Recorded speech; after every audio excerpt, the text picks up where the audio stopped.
Cet ouvrage restitue la parole vivante d'un maître majeur de la spiritualité islamique. Il ne s'agit ni d'un traité systématique, ni d'un exposé théorique, mais de séances d'enseignement où la guidance prend la forme d'une adresse directe aux disciples.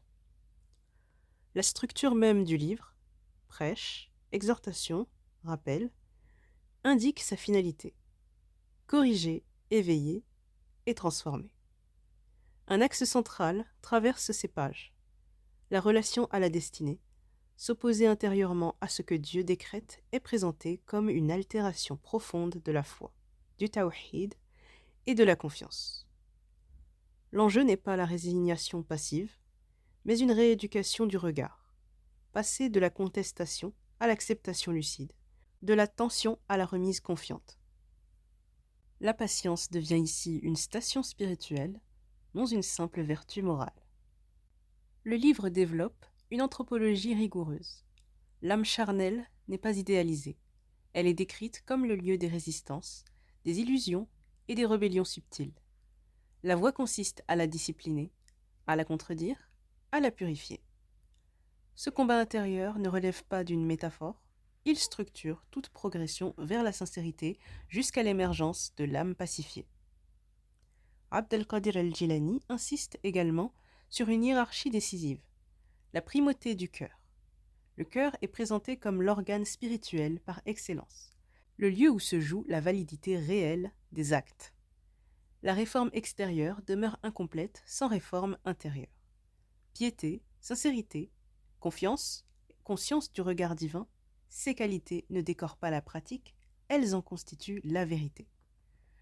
Un autre enseignement majeur concerne le rapport entre science et action.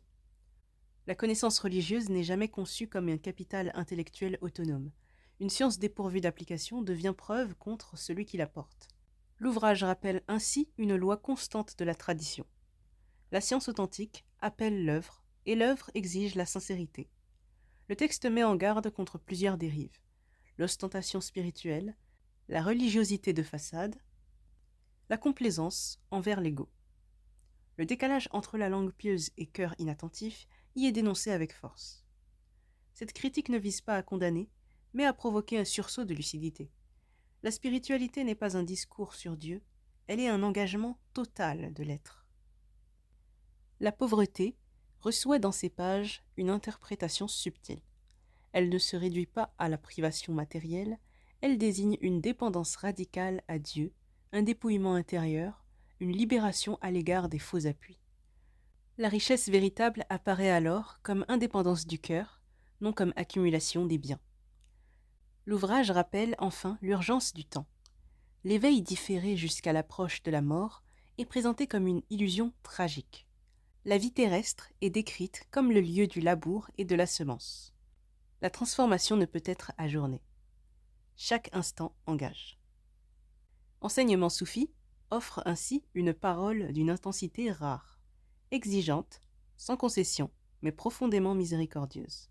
Ce livre ne propose pas une méditation abstraite sur la voie, il place le lecteur face à une question directe.